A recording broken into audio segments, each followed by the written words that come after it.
Nabi Isa memperkenalkan dirinya. Itulah berita Injil. Injil itu cuma satu beritanya,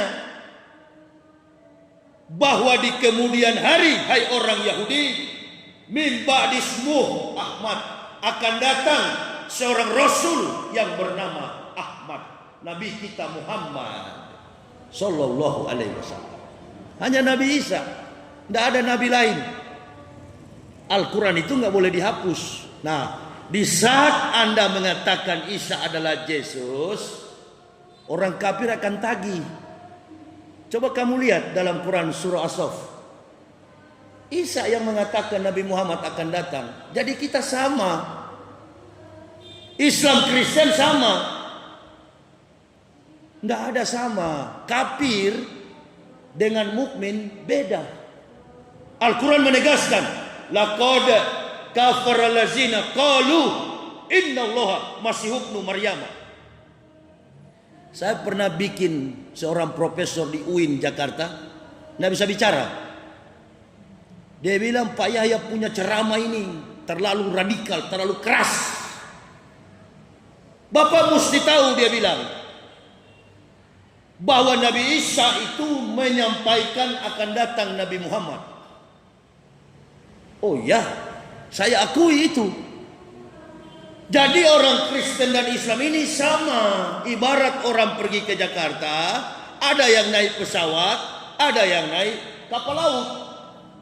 Saya bilang Anda menyesatkan orang Islam ini. Coba Anda baca ayat yang lain. Laqad kafara allazina qalu innallaha masih ibnu Maryam. Kafirlah orang-orang yang berkata Isa anak Maryam adalah Tuhan selain Allah. Mau jawab bagaimana itu?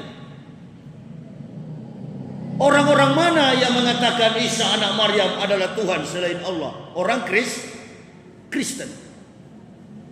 Jadi bukan sembarang kami bicara kafir. Kalau kami mengatakan Kristen kafir, kami punya dasar.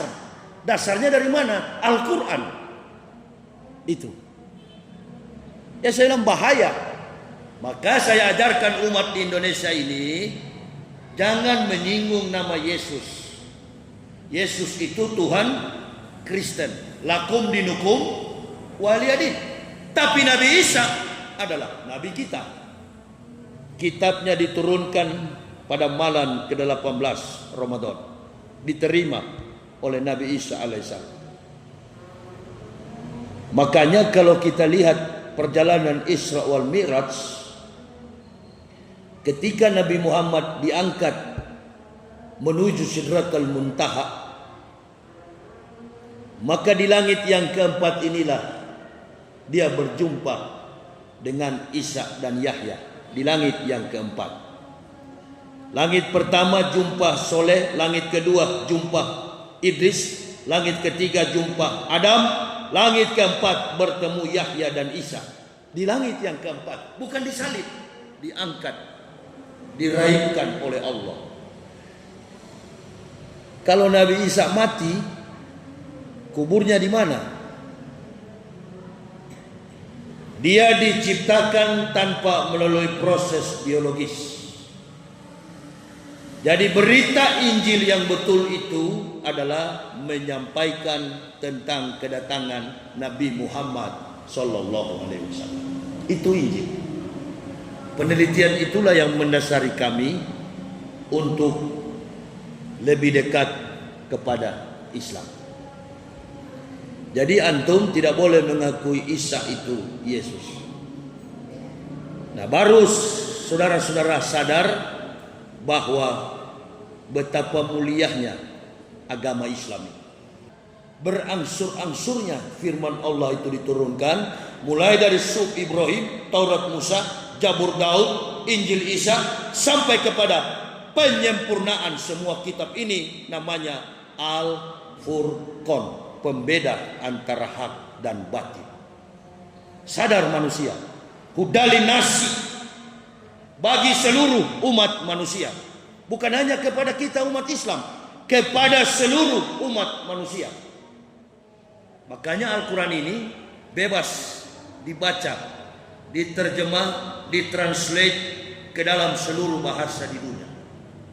Semua orang yang membaca, insya Allah, bagi mereka yang berpengetahuan dan kemudian diberikan hidayah oleh Allah, pasti mereka akan masuk Islam. Tapi Anda baca dan lihat kitab suci orang Kristen. Orang-orang bule kalau ditanya, kenapa Anda tidak ke gereja? Dia bilang sulit bagi kami untuk memahami kitab Kristen. Irasional, tidak masuk akal. Tapi ketika Anda sodorkan Al-Quran, dia baca, bukan dia dendam, bukan dia benci. Dia baca, dia pintar, dia saintis, dia jenius, penemu dalam segala bidang keilmuan and teknologi. Insya Allah pasti masuk Islam.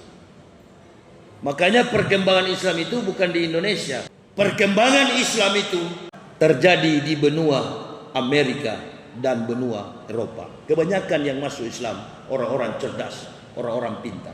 Karena mereka mempelajari isi daripada Al-Quran. Inna anzalna Qur'anan Arabia la'alakum ta'qilun. Al-Quran memberikan pengertian. Kami turunkan Al-Quran dengan menggunakan bahasa Arab agar kamu dapat mengerti. Dijelaskan oleh Allah bahwa Al-Quran diturunkan dengan menggunakan bahasa Arab agar kamu dapat mengerti. Kenapa pakai bahasa Arab? Karena Nabi yang menerimanya berkewarganegaraan Arab. Andai waktu itu nabinya dari Ternate, andai waktu itu nabinya dari Ternate, maka Al-Quran ditulis dengan bahasa Ternate. Andai waktu itu nabinya dari Manado, maka Al-Quran ditulis dalam bahasa Manado. Mengidentikan silsilah secara antropologi, linguistik, bahasa dan budaya, supaya sampai kepada manusia, manusia paham. Maka kita dalam Islam, ketika Anda kewarganegaraan Indonesia, Anda Inggris, Anda American, orang Amerika, Anda orang Spain, Spanyol, kalau jadi orang Islam, semua ibadah, ceramah yang kamu sampaikan harus menggunakan bahasa Arab. Dari ujung ke ujung dunia menggunakan bahasa Arab. Ada satu rocker dunia namanya Yusuf Islam. Yusuf Islam, rocker dunia, penyanyi rocker dunia. Dia juga sering menjadi imam di Masjid Al-Hikmah. Ketika dia jadi imam, dia tidak boleh menggunakan bahasa Inggris. Dia sholat tarawih di Ternate, suratul Fatihah, Al-Fatihah dengan Al-Baqarah sampai Quran surah Anas, tajwidnya sama dengan imam yang ada di masjid. Apa ini? Makarimatul Akhlak. Sama tajwidnya, makhrajnya sama. Pengucapan bahasa Arabnya sama. Ini dia menunjukkan bahwa agama Islam itu agama yang sempurna, agama yang tidak bisa direkayasa oleh logika manusia.